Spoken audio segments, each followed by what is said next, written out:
Ever notice how some mornings you scroll through LinkedIn and Twitter, see people getting promoted, landing six-figure AI gigs, moving into their first apartment in Brooklyn, and you just exist on your couch, cold coffee in hand, scrolling endlessly?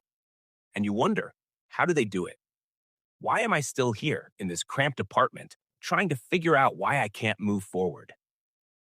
That's me. That's the feeling I carry. I see friends thriving, taking control of their careers, learning new coding languages, hustling with side gigs, and I feel weak, fragile. Like I'm just being ragdolled by life while everyone else is building momentum. I went to a career counselor recently, not because I wanted motivation. I don't buy that stuff anymore, but because I was exhausted by myself. I needed someone to look at me and say, okay, yeah, this is you. Let's figure out what your brain is doing to you. And it was intense. Because the truth is, the thing holding me back isn't the job market. It isn't AI replacing some entry-level design role. It isn't even rent. It's me. It's the version of me that compares myself to everyone else and feels weak for not matching up. I hate myself sometimes for not being like my dad, or my friends, or the people on Instagram who wake up at 6 a.m., meditate, code for 4 hours, and somehow make $200,000 before lunch. My dad seems strong, solid. He makes decisions, moves forward, absorbs the stress, protects everyone around him. And I watch that and think, I'll never be that. I'm not built like that. But here's the thing. Maybe that judgment, that shame, isn't really about him. It's about me. It's about the fact that inside, I feel fragile. I overthink. I panic about choices. I get stuck in my head. I watch friends negotiate raises, switch companies, figure out housing, and I feel powerless. And sometimes, honestly, I just don't even want to be in this world. You know, we're sold on this idea that career success is about grinding, being disciplined, being the ideal worker. But what if you're not that type of person? What if you're sensitive, anxious, overthinking, and socially exhausted by networking events? Does that mean you're doomed? I'll be honest, I don't know. But I've seen people like me figure it out. People who feel weak, who panic about bills, who can't hack the 9 to 5 grind, who feel isolated in a city of strangers.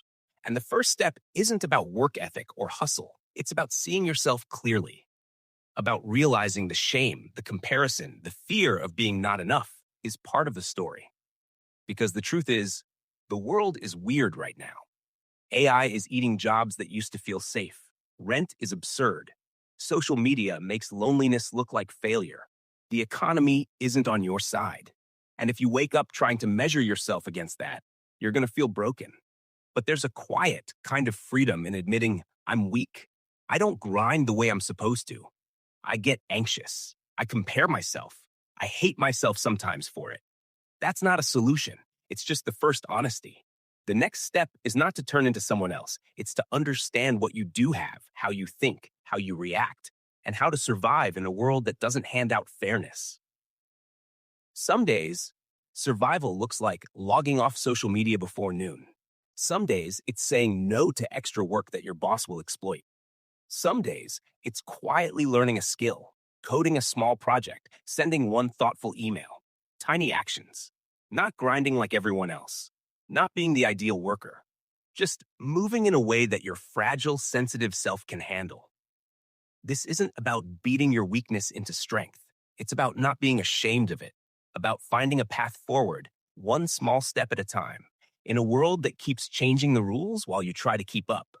And that path doesn't have to look like anyone else's. So if you're scrolling right now, lonely, unsure if you're good enough, know this. You're not alone. That feeling of weakness, that shame, it's real.